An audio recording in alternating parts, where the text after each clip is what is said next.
is the full view of the motherboard. Let's start with the center. Almost at the center.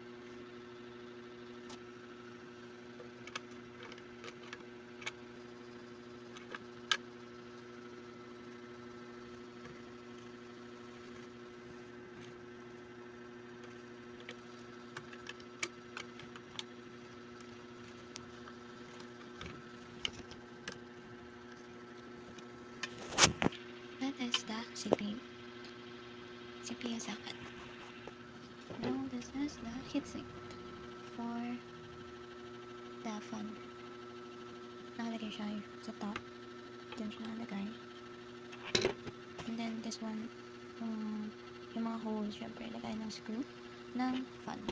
Yun, nasa gitna. And heatsink na. Okay.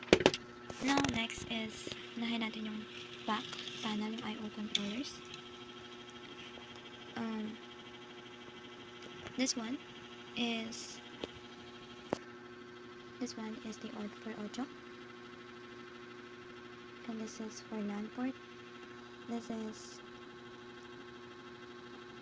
for USB 2.0, and this is the parallel port, and then the serial port, itong dalawa.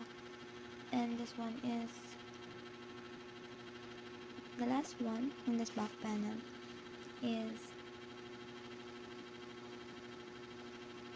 for keyboard and for mouse.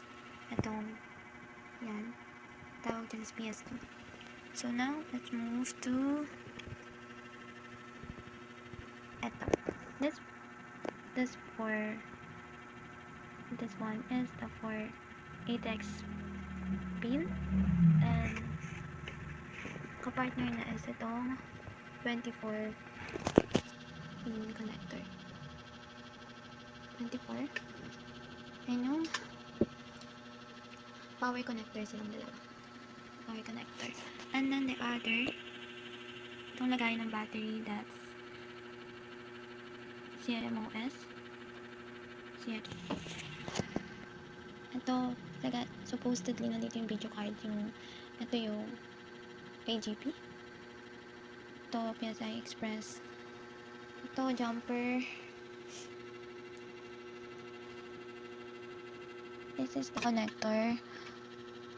Nasa harapan is yung USB. And then,